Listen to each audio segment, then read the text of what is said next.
You are welcome here. You are welcome.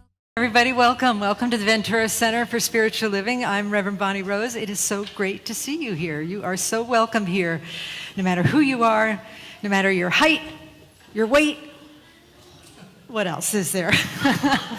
Anyway, your smile. Yeah, it's great to see you. So thanks for joining us. And I'm going to turn the word over to Bernie, my lovely assistant today.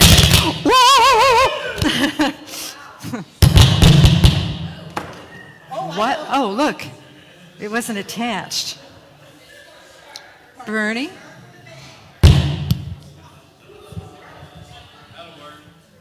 And good morning. Good morning.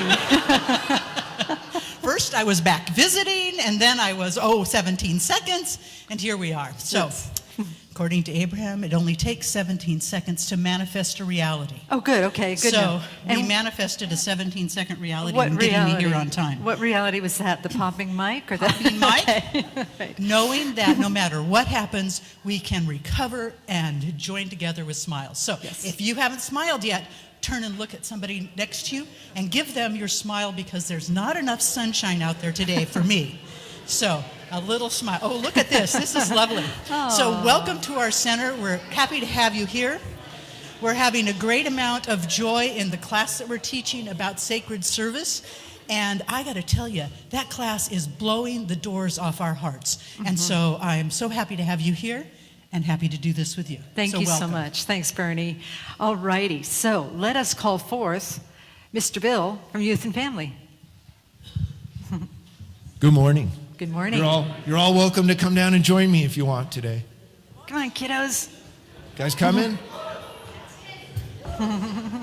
All right. Come on, have a Maybe seat. up along here. Yeah. Maybe up on this place, right? Do you want to sit up here so everybody can see you? No? Not today? Oh, so sorry. Here, why don't you have a seat right there next to your pal there? right. Next to Knots. There you go. Thank you. Well, good morning. Good morning. Today in Children's Church, we are discussing kindness. Take the sunflower. It grows into a beautiful sun and then gracefully turns into nature's bird feeder. Ooh. The Dalai Lama said, kindness is the starting point, What's your name? the fount from which so many other positive qualities, such as honesty, forgiveness, patience, and generosity flow. While it is important and beneficial to us to be kind to others, we must also remember to be kind to ourselves. So I invite you all to close your eyes if you'd like, take a breath, relax, and listen to that inner voice as you think. What are some ways you take care of yourself?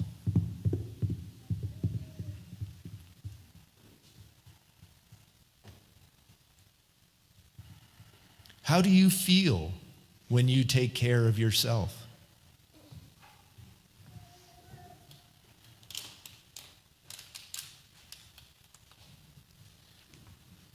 Why do you think you feel better when you are taking care of yourself?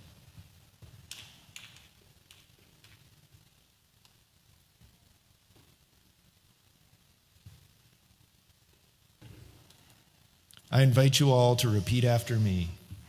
I am a conscious steward I am a conscious steward of myself in a wise and loving way. of myself in a wise and loving way. And so it is. And so it is. Thank you. Hey guys, we're gonna... You are the face of God. I hold you in my heart. You are a part of me. You are the face of God. You are the face of God. I hold you in my heart. You are a part of me. You are the face of God. And so it is. Right. Okay, and so now we have Reverend Susan Burrell, who will lead us in an inspired prayer. Oh, Yes, no brother. pressure. Burrell, who will lead us in an inspired prayer. Oh, Yes, no brother.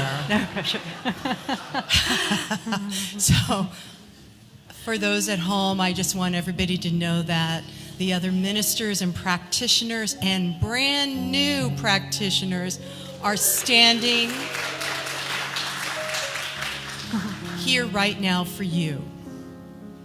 So as we stand together in our hearts, we open our hearts to that infinite presence of love, that infinite presence of source energy, knowing absolutely that this is the place to reside. This is the joy. It resides within each of us all the time. And as we drop in and remember that this is the truth of our being, I know that this sends a blessing out, radiating from our hearts to each other and beyond, knowing that pure spirit, divine source energy, informs us, guides us, and blesses us in every moment. So I accept the blessing of this day. I know that it is holy, I know that it is sacred, and I rejoice in being alive today, in this moment. So knowing that the truth of each of us is love and joy, I celebrate and I simply return my word into that law of love, that law that circulates and informs everyone and everything and inspires us all. So, with gratitude. And so we remain together in that place that Reverend Susan brought us to with her eloquent words. And as we relax and let go, we continue to center ourselves into the depth of our being, into our hearts, into our soul. And we open ourselves to receive the words of our sacred reading. An excerpt from an essay by service space friend Somik Raha. We humans, by necessity, make distinctions. We label things as good, bad, or other. This is known as label bias. Distinctions are the vehicle of our knowledge. They help us be efficient and creative. And yet, by making distinctions on an invisible reality, we become blind to an invisible reality. This is a much greater bias, which we will call knowledge bias. The Hebrew Bible is so attuned to knowledge bias that it calls out that this bias front and center with the story of Adam and Eve. The biblical thinkers tried to explain to a community of shepherds that knowledge was problematic because knowledge is based on distinctions, and distinctions divide a reality which itself knows no distinctions. Therefore, when one becomes knowledgeable, one sees separation in a unified reality. What a profound philosophy. But how does one share this with shepherds? They chose the story of Adam and Eve having an idyllic, carefree life in the Garden of Eden, which contained two special trees, the tree of life and the tree of knowledge. In the story, God told them not to eat the fruit of the tree of knowledge. After Adam and Eve disobeyed and bit into the fruit, they were expelled from the garden. They and their children, for all generations, were condemned to a life that included hardship, toil, and suffering. Jewish mystics interpret this as follows. The tree of life is reality without distinctions, felt as the oneness of all being. The tree of knowledge is duality, which rests on distinctions that create separation from reality. This story points to our universal story as humans. Our source is an underlying reality that unites us all, or simply oneness. But in order to become fully human, we need to plunge into the world of duality. Getting stuck in duality can obscure our underlying undefined reality. And when that happens, we humans experience suffering. But what happens when we are able to transcend knowledge, bias, and be connected to reality as it is? Through a sense of oneness, while at the same time fully embracing our duality that gives us uniqueness? According to the metaphor, that is the Garden of Eden. We cannot have the garden with just one tree. We need both trees, and so it is. And so it is. Thank you. That piece written by a Hindu scientist quoting Genesis, which is something I love about this center, that we bless all paths. And so let's anchor in that place that is indescribable, that is the place that is a non-duality, a mysticism that it is so great and grand that it embraces even the appearance of duality. That we honor our individualized selves as well as our universal selves. And in this fulfilling embrace, in the fulfillment of this embrace, we recognize the truth of the I Am presence, the I Am presence that contains all thing, the wholeness that is so whole that it includes brokenness, the oneness that is so grand that it includes the appearance of separation. In here, in this spot within us that remembers, we allow that to be and flourish. And because we are so full of this flourishing nature of the divine, we must sing about it. And so together we sing, I am remembering who I am, knowing that I am is another word for God. It's another word for non-duality. It's another word for mysticism. It's another word for peace, love, joy, happiness. We remember that quality within us that is untainted by any appearances. And as we remember for ourselves, we know that the words I am encompasses all beings. It encompasses the entire cosmos. So we sing this song as a form of self-care. But because there is only one of us, as we care for ourselves, we care for the entire cosmos. And so let us sing together, I am remembering who I am. I am remembering who I am. I am remembering who I am. I am remembering. I am remembering. I am remembering.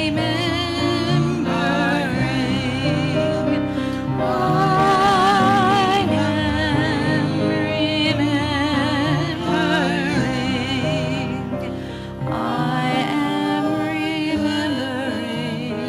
who I am. I am remembering who I am.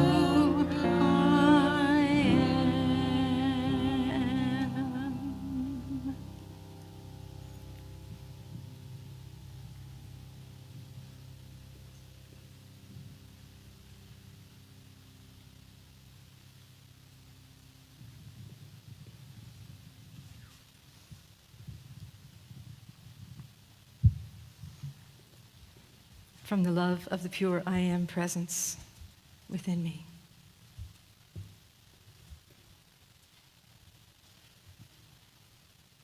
Let us breathe in deeply. And then exhale, opening our eyes as love in service to what is, as it is, and so it is. Namaste.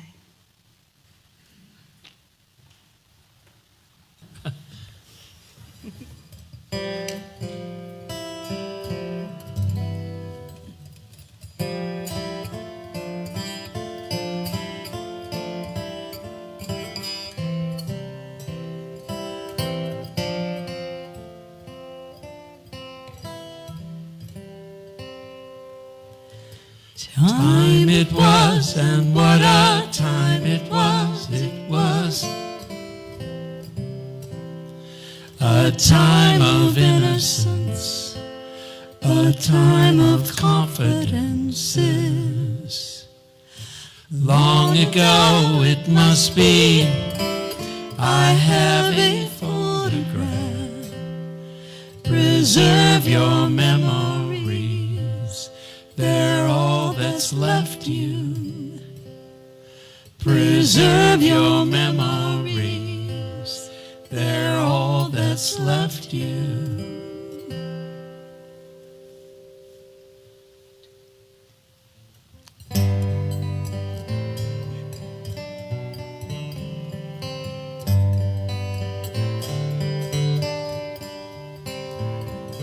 Rows and flows of angel hair and ice cream castles in the air and feathered canyons everywhere.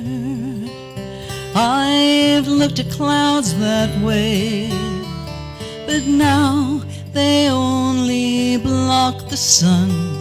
They rain and snow on everyone. So many things I would have done, the clouds got in my way. I've looked at clouds from all sides now, from up and down. Still somehow it's cloud illusions I recall. I really don't know clouds at all.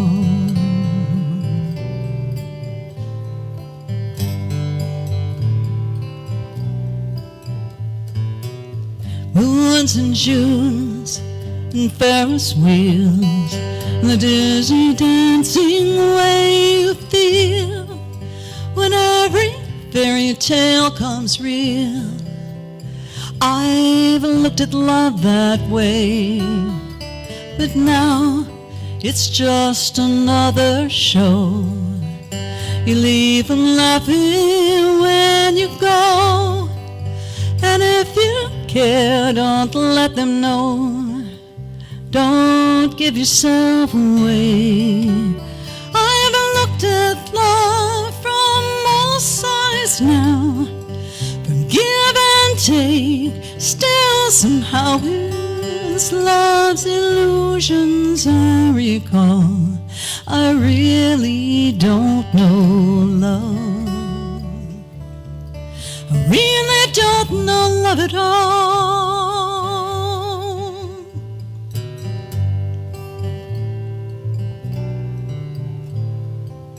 Tears and fears, feeling proud to say I love you right out loud. Dreams and schemes and circus crowds, I've looked at life that way. But now old friends are acting strange. They shake their head, they say I've changed. But something's lost, but something's gained, and living every day. I've looked at life from all sides now, from win and lose. Still somehow it's life's illusions I recall. I really don't know life. I really don't know life at all.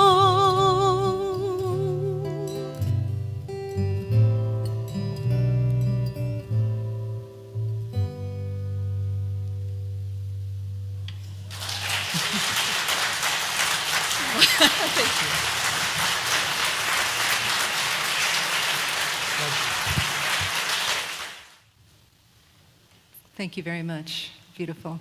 How many of you was that the soundtrack of your youth, your childhood? I see some hankies out. Okay. Some of you are too young to remember. I honor that. However, it's beautiful. Thank you. And I think I saw Joni Mitchell is back there behind me. I think I saw her smile. Well, she's smiling already, but still. I think I saw her smile. Okay, so what are we talking about? Oh, okay. Living in heaven on earth. Yeah. What does that mean? Anybody? No. Kidding. Yeah, you tell us. Okay. All right. So I'm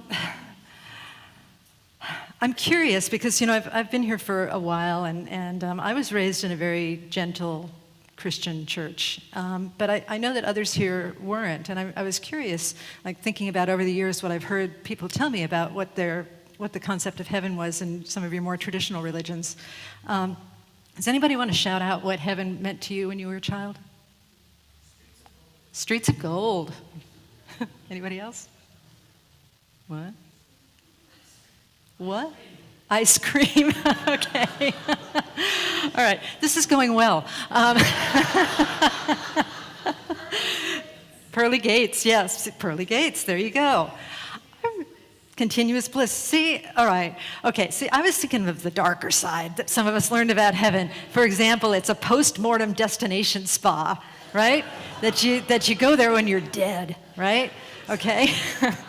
I was also thinking that for many of us, there's kind of an entrance exam for heaven, right? Right? You kind of get quizzed at the pearly gates, and you get to kind of go over all your flaws and your sins. And you feeling me, Karen? You're graded. Yeah, you're graded. And, you have to have believed properly, and you have to have behaved properly, right? You have to be perfect, right. We have somebody in the church who's here today. I hope he doesn't mind me sharing this, and I won't say his name. He said that he was taught that even if you had a bad thought, you couldn't get into heaven. So he's like, well, I might as well just do it then because of it, right? The other thing is that it's a perfect paradise. Now, I think the ice cream and the pearly gates and the streets of gold kind of go with that, but there's this perfect paradise where we get everything we want when we go to heaven, right? And that's what I think heaven has meant, or perhaps still does mean to some of us. But in this teaching, it's slightly different. This is Ernest Holmes and Cynthia Bourgeault, so it's Science of Mind teaching meeting mystical Christianity. And in this teaching and in mystical Christianity, we say that heaven is not dying, it is awakening. It's not dying to your old life, it's awakening to a new life. Awakening to a new life here and now. Here and now. It's a change, a shift in consciousness, a new state of consciousness that we can have in this present time, right? It's a way of seeing. It's a way of seeing from. We don't see heaven as a distant object, but we see from the consciousness of heaven versus waiting for heaven, right? And what the mystics say is that we can have a transformed awareness that transforms our experience of the world we inhabit right here and right now. The kingdom of heaven is at hand.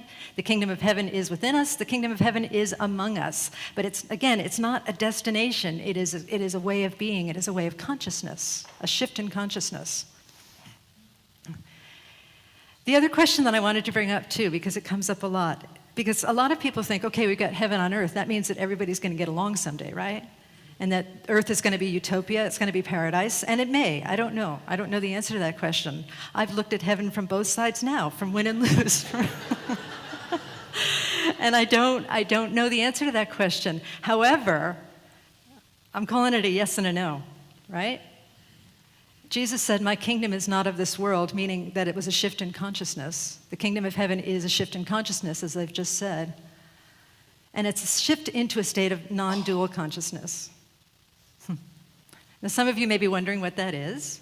What is non-dual consciousness? But we're going to talk about a but first, okay? We're going to talk about a but here in church. Because we like big butts. And we cannot lie. You other brothers, okay, that's all. That's enough of that. Okay. Oh, there's a but. Okay. You don't know how long it takes to search for a decent picture of a cat butt that I can show in church, all right? Does anybody here have a cat that sticks their bottom in their, all the time? Oh my gosh, that's their favorite thing, right? You wake up and you're like, whoa, right? Anyway, so there's a but to this. Now, the but to non-duality is, it's so tricky for our little human binary brain to think about, right? Because our human brains, they're like computers. They're wired to be binary, meaning that there's right, wrong, good, bad, good, evil, deserving, undeserving, all of those things. I think that's how we got some of those concepts of heaven that I talked about before. But non-duality, which is the allness, the oneness that Bill spoke about in the reading, that is the, hang on a sec. Can I have some music, Chris? Okay, I'll put it back here. Okay, you're welcome. Okay, non-duality is this consciousness of oneness that has no opposite. Non-duality has no opposite. We say, well, there's duality and there's non-duality, but according to the reading, according to my friend Somik, who is a big Hindu science nerd, he says that non-duality has no opposite, that we need both. We need both. The seeming opposite of paradise is actually part of paradise. What? The opposite of paradise, or what seems like is not paradise, is actually part of paradise. I'll explain that a little more in a minute. And what seems hellish is actually part of heaven. There's your paradox. Who said that? Carolinda, yeah. Paradise is perfect. And what does perfect mean, people? Inclusive of everything. Lita, you're getting a free book, okay? Get Busting Loose from the Money Game. We have a lot of those, okay? Or get whatever book you want. Okay. So paradise is perfect, meaning paradise includes everything, the good, the bad, the in-between, what we call good, what we call bad, what we call the in-between. Huh? What does this really mean? What does this mean to us? Why am I talking about this? One of the reasons I'm talking about this is because often in metaphysical teachings, we think that if something goes wrong in our life, we've done something wrong, that we've had a faulty consciousness, and that we've thought the wrong thoughts, so we get an illness, or we've thought the wrong thoughts, so we have a conflict with somebody, or we've thought the wrong thoughts, so we lose a job or a home or something like that. And yes, it may be true that part of our consciousness is part of that, but there's also a bigger picture at stake. There's a bigger picture at stake, and that is the picture of non-duality. That is the picture of understanding that what seems hellish is actually part of heaven. And we have lots of evidence, lots of teachers in this movement that back that up. We just don't always go for it because we like to separate. I'm good or I'm bad. I'm deserving. I'm not deserving. I'm worthy. I'm unworthy. But it's part of the reason I'm saying that that not paradise is part of paradise is for what some of these authors have said. This is Napoleon Hill. Every heartbreak carries with it the seeds of an equal or greater benefit. Right? Every heartbreak. Is it possible that every heartbreak in your life, every disappointment in your life, actually, if it's happening now or if it's happened in the past, that it's actually carrying the seed of a greater benefit? I would say that it is possible, that it is true, right? Shakespeare said, "Sweet are the uses of adversity." Has anyone here had something go wrong and then it really turned out that it was something going right? You just couldn't see it at the time, right? Yeah, well, Rick Southern's the only one, but that's okay, people. We'll catch up one of these days, Rick, okay? All right. This is Abraham Hicks. Contrast exists for the expansion of source within us. You know that there is something so motivating about something that you don't want, right? It's so motivating. And that motivation doesn't necessarily mean that you've done something wrong, unless you have. It doesn't necessarily mean that you've done something wrong or something out of alignment. It's just source saying, hey, I want to grow. I want to expand. I want to get bigger within you. I want to just express in a greater, grander way through the process of your life. The contrast exists to motivate us, to motivate the expansion of source within us. And then there's one more. This is just a general thing that we say in this teaching. There is nothing against us. Everything exists for our greater good, for our awakening. There is nothing against us. Can you say that with me? There is nothing against me. Everything exists for my greater awakening. Good job, y'all. Okay. All right, so this is the way it works, and this is what Somik was talking about in the reading that Bill did. It's back to the Garden of Eden allegory with the two trees. Get it? Huh? Two trees, right? Is it true that there's only one tree now? Oh, 1.5? Like I said, 1.5 trees, okay. All right. So we make distinctions, right? We have to categorize, and that's necessary for our survival. Imagine what driving would be like if we didn't make distinctions. If we didn't stay in the right lane. Well, that's India, but still, that's another story. If we didn't stay in the proper lane, right? Or we wouldn't be able to floss our teeth or empty the dishwasher or whatever. If we didn't make distinctions, we'd put all the forks where the glasses are supposed to go in the dishwasher, right? We wouldn't put the frozen food in the freezer, we'd put it in the cupboard. We have to make distinctions for our survival, right? Distinctions, just by virtue of being distinctions, label things as good or bad, as wanted or unwanted, as worthy or unworthy, right? And then, but we need the two trees in the Garden of Eden. And the way he explained that is that, yes, we have the underlying essence of oneness, but we also need to individuate within that oneness. And that's where the distinctions come in. And that is the way that life works. It's the way it works. It's the way that it's supposed to work, because we have to have something to do on this earth plane of existence. Have you ever seen a play without a conflict? It's boring. Super boring. I'm thinking of Waiting for Godot. In that play, the conflict is that there's no conflict. But anyway, a play without a conflict is boring, and it doesn't go anywhere. And that's the same thing with our lives. Again, what Abraham Hicks said is that we need some type of contrast to inspire Source to have a greater and grander expression through us, right? This is an actual picture of the Garden of Eden. Because we all know that Eve was probably a blonde, right? Right? The tree of life represents oneness of all beings. It's beyond ideas, it's beyond opinions, it's beyond distinctions, it's beyond distractions. It reminds me of Rumi's field. Out beyond ideas of wrongdoing and right doing, there is a field. I will meet you there. When the soul lies down in that grass, the world is too full to talk about. Opinions, distinctions, don't even make any sense in that world, right? So the tree of life is that. And then there's the tree of knowledge of good and evil. It categorizes. It offers us uniqueness, but it also separates us. Heaven on earth embraces both. And because we are representatives, we are ambassadors of heaven on earth, perhaps we can learn to get a little bit better at embracing both the tree of life and also the tree of knowledge. That place within us that absolutely knows oneness, that we've experienced from time to time, whether we're looking at a sunset, whether we're giving birth to a baby. I've never done that, so I don't know whether that's an experience of oneness. Is it, people? Okay, good. It looks kind of painful to me, but anyway. But we have these wonderful experiences of oneness, and yet we also see conflict, and we see duality, and we see our own tendencies to categorize, and perhaps on a deep level we can know that heaven on earth is both of these things and so much more. It is that which embraces both. Okay? It is the oneness beyond oneness. Again, from Somik, my brother, to be fully human, we plunge into the world of duality. But when this obscures our underlying sense of oneness, when duality obscures our underlying sense of oneness, we experience suffering.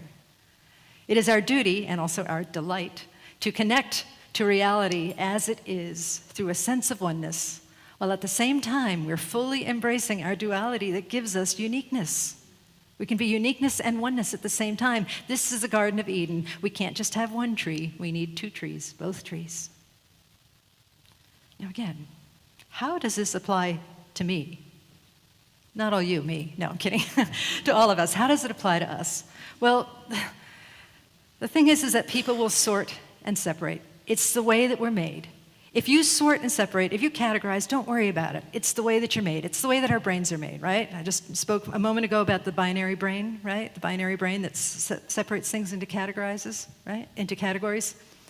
Some of you may remember our practitioner, Linda Dye, who passed away during COVID. Do you remember the Linda Dye principle? What is it?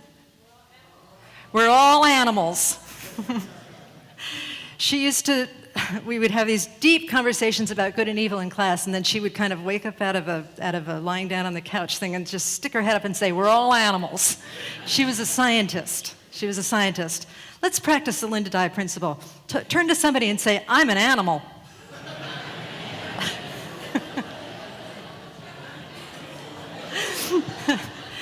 Now turn to somebody else and say, you're an animal. Hello, y'all. Did you do it? No. Okay, good. Y'all are so cute. I love making you do things. Okay, it's so awesome. Okay. Oh, everybody's bonding. It's so great. Okay, just look out when you go to the social hall because it might be like this big, like feeding frenzy. You've all affirmed that you're animals. But anyway, what I wanted to bring up though is that no matter what, we tend to categorize. Now, this week, I spoke to one of the people at the Diversity Collective because we're part of the Pride Festival this year. We're having a booth. I'm not sure what we're doing, but we're supporting a booth to welcome our LGBTQ folks into our community and just to be there in solidarity and support. And I was thinking, as I was speaking to this guy, I was thinking about when I grew up, I had this really, I think, unique experience of living in the Bible Belt, but also living in, this is when I was in my late teens and 20s, but also being in this oasis. I was in music school at the time, and it was an art school, dance school, music school, drama. And I would say probably there were about 40% LGBTQ people there. We didn't use those letters back then, but still, it was about 40%. And so it didn't occur to me to categorize, as some people do categorize that community. However, despite the fact that we were so open in that way, there was another very challenging form of categorization going on, and that was talent. Because it was an art school. So it didn't matter if you were straight or gay, right? If you were talented, you were on top. If you were not talented, you were on the bottom. So it just struck me as that no matter where we are, we want to categorize. And there is a category for everything. There is a shutting out or drawing in for every single situation that we're in, right?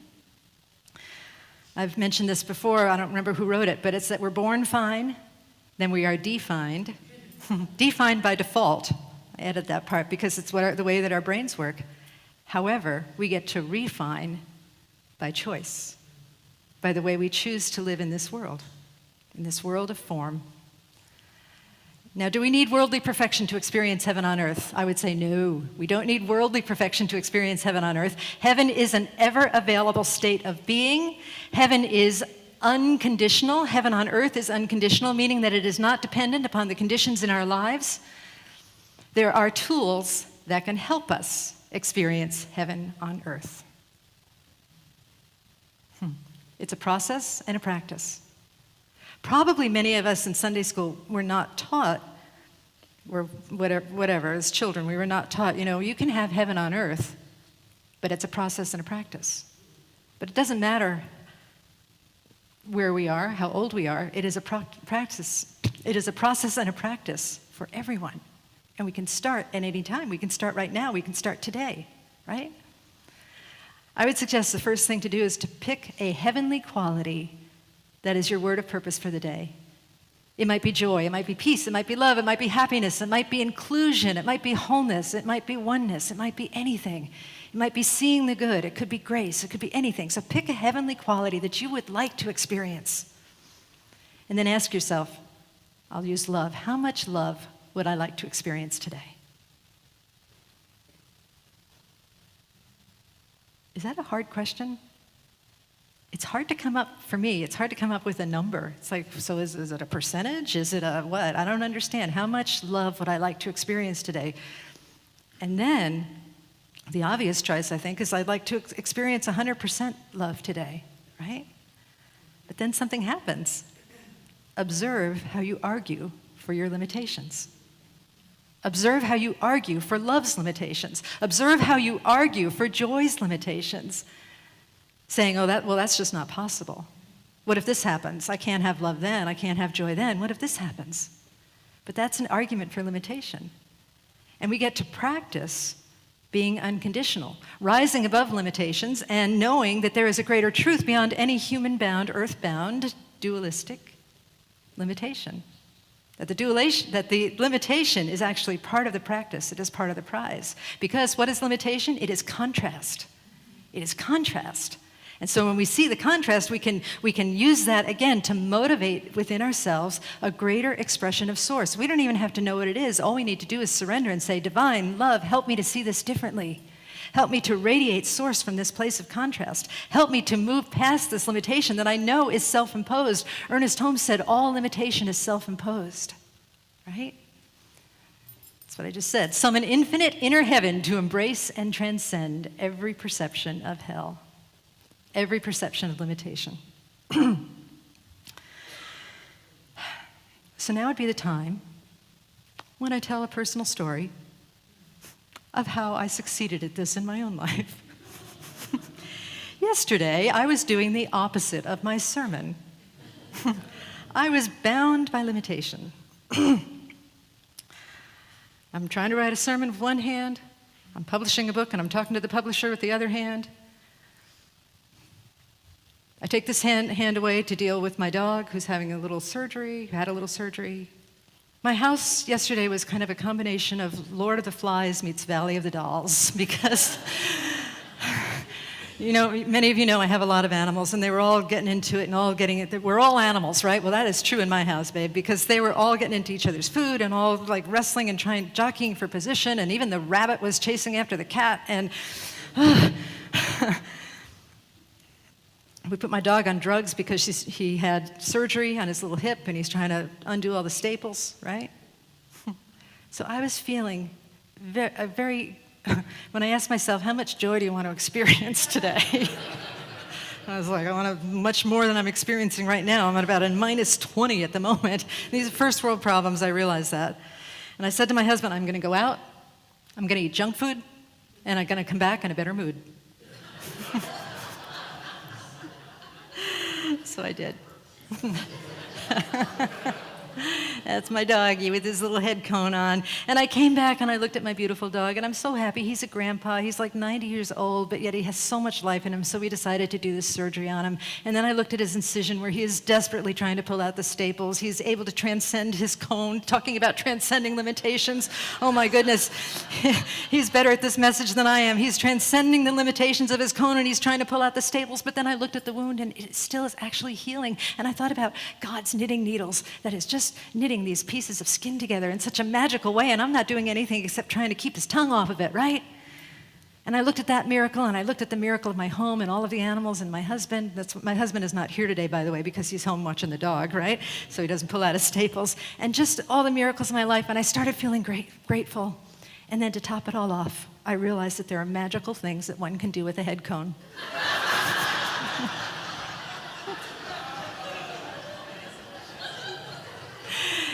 It's a look. Again, you're welcome. If you need fashion advice, by all means, I will let you borrow my cone when my dog is done with it. So that's what you're doing today, you know? We're inspiring heaven. I'll offer one more superpower to inspire heaven, and this is inspired by what Bernie talked about when she was up here, this beautiful class that she and Lita are teaching, and I'm showing up every week to just add a few words here and there. It's a beautiful class, and it is about service. Simple service inspires heaven on earth. And when I'm saying service, I'm not saying you need to get on a plane to India, right? You don't need to get on a plane to the Middle East or Rwanda, or just simple service, bringing the sacred to the mundane, bringing the sacred to every simple thing that you do in your life, bringing this consciousness of grace to whatever it is. Gratitude works really well, just being grateful for what we're doing and feeling and being mindful and going into it, right? So we can say something like, this is one of the things that I do. I serve when I shop. I serve when I drive, sometimes. I serve when I fold laundry. You know that I back into stuff, right? That's my thing. That's why I don't serve when I drive. I try, but I'm not very good at it. But anyway, all of those things. I serve when I shop. I serve when I drive. I serve when I fold laundry. I serve when I play with my children. I serve when I play with my animals. I serve when I cook dinner. I serve when I do what I do. Whatever it is. Try that mantra at home. I serve when I walk down the street. I serve, I serve, I serve. And that brings us to a new place in consciousness. A new place in consciousness where we lead with oneness and we follow with individuality. I don't know if you all remember when my pal Nipun Mehta, my brother, one of my brothers was here. brother by love, not by birth, but when he was here, he talked about how oneness and individuality are both very important, very similar to what the reading said, very similar to what I've been talking about today, about that non-duality also encompasses duality, right? That unlimited paradise also encompasses limitations. But he said one thing that's really important, oneness and individuality are both important, but it is super important to lead with our oneness and follow with our individuality. And what that means, when I think about that in terms of service, is that we're serving for the greater good, but we're serving in a way that is unique to us, in a way that is special to us. We don't have to serve like Susan serves, or we don't have to serve like Jim serves. We serve in a way that is unique to us. So we lead with oneness, the desire to serve, the desire to bless all beings, and then we follow with the individual gifts that we can offer, right? And this creates connection, and connection is key. Connection is, I think, one of the answers to all of the problems of the world, is that we connect and we start to fall in love with each other. We start to fall in love with the human race, the animal kingdom, and the entire cosmos, right? And then we have this Mobius strip where service becomes self-care, and self-care becomes service, and self-care becomes other care, and other care becomes self-care. Because you know what? It couldn't be any other way. Because, right, that thing that I always say, love your neighbor as you love yourself.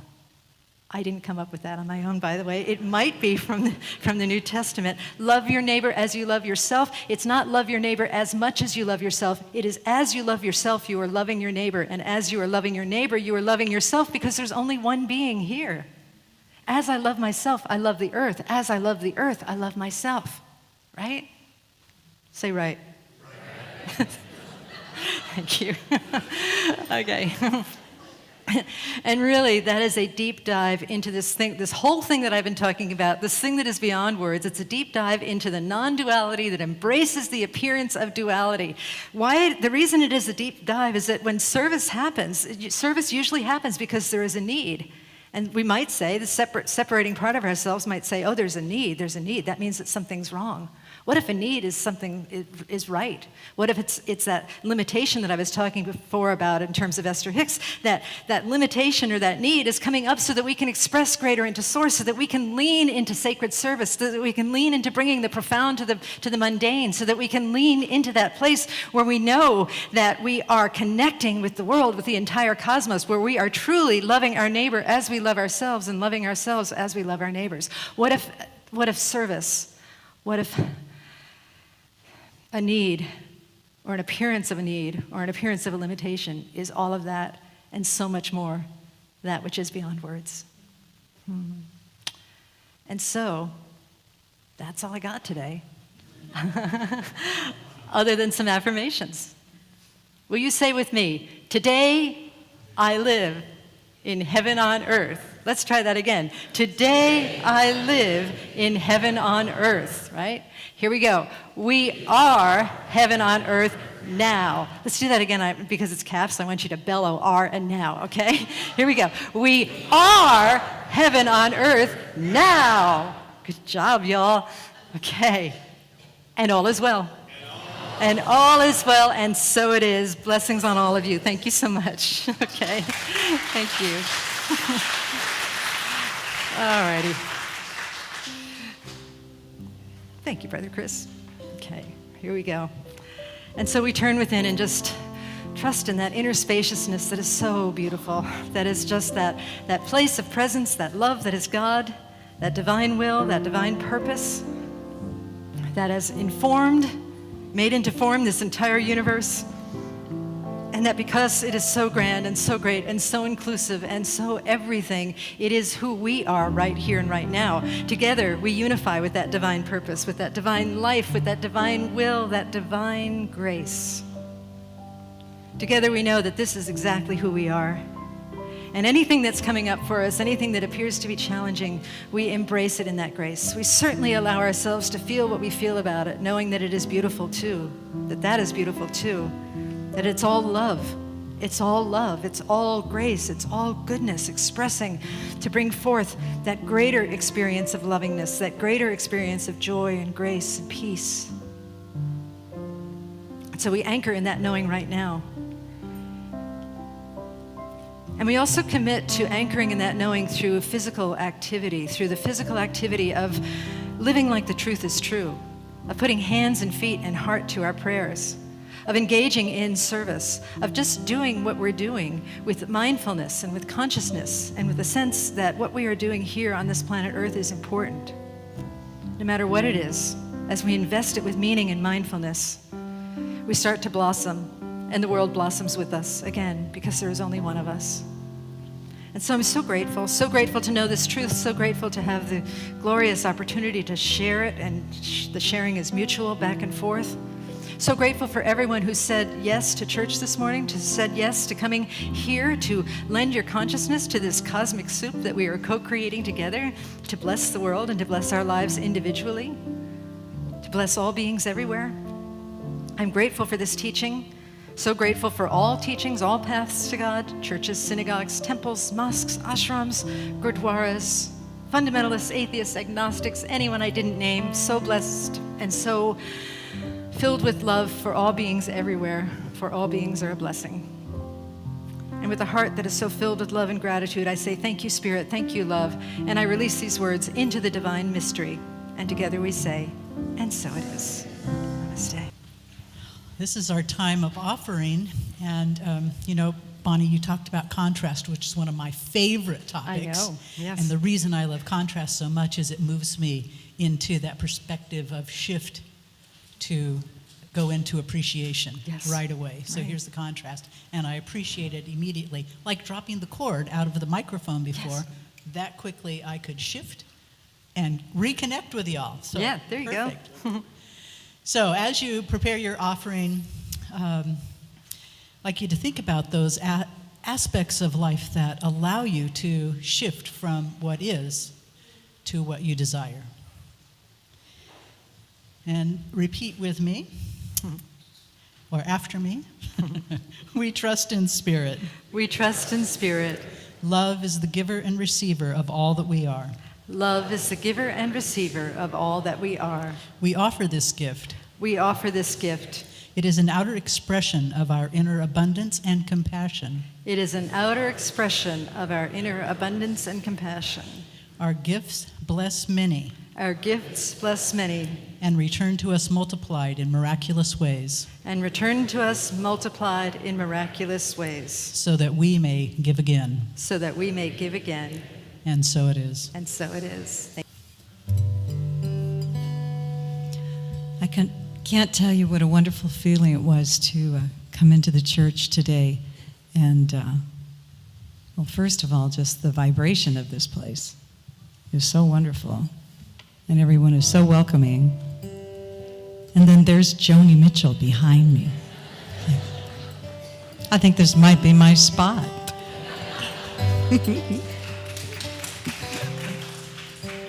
So this is a sing-along.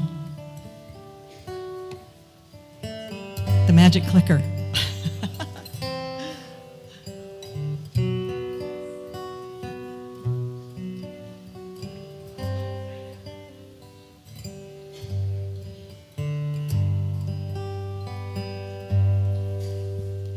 Yesterday, a child came out to wander, caught a dragonfly inside a jar. Fearful when the sky is full of thunder, and tearful at the falling of a star.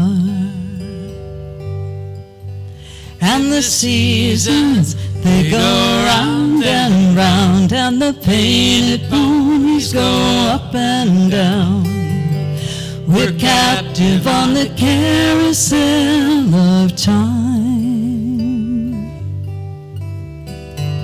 We can't return, we can only look behind from where we came, and go round and round and round in the circle again. Then the child moved 10 times round the season, skated over 10 clear frozen streams, Words like when you're older must appease him, and promises of someday make up his dreams. And the seasons, they go round and round, and the painted ponies go up and down. We're captive on a carousel of time. We can't return, we can only look behind from where we came, and go round and round and round in the circle again. 16 springs and 16 summers gone now. Cartwheels turn to car wheels through the town, and they tell him, take your time, it won't be long now, till you drag your feet to slow the circle down. And the seasons, they go round and round, and the painted ponies go up and down. We're captive on a carousel of time. We can't return, we can only look behind from where we came, and go round and round and round in the circle again. So the years spin by, and now the boy's 20, though his dreams have lost some grandeur coming true. There'll be new dreams, maybe better dreams and plenty, before the last revolving year is through. And the seasons, they go round and round, and the painted ponies go up and down. We're captive on a carousel of time. We can't return, we can only look behind from where we came, and go round and round and round in the circle again. And go round and round and round in the circle again.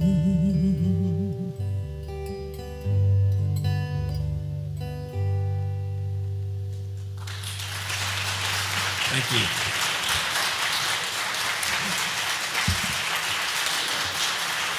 Let's just stop drawing attention to it. How's that? Let me just go ahead and pray. Let's pray, okay? Okay, so turning within, we just acknowledge that God is joy, God is love, God is beauty, God is power, God is everything. God is in every single detail of our lives, the ones that we love and the ones that we don't love so much. But everything is love, and gradually we are aligning ourselves to be more and more in alignment, in concert with that love. Feeling that beauty of that love pouring through us, as us, in us. And so I know that as we go forth our separate ways, that life is beautiful and that we are ambassadors for that divine love here on the planet Earth, here in the beautiful cosmos. And so I just give thanks for this time together. I give thanks for everyone who said yes to the service. I give thanks for the beauty and the power of the great love that has drawn us all here together today. And with a heart that is so filled with gratitude and so filled with love, I say thank you, Spirit. Thank you, love. And I release these words into the divine mystery. And so it is.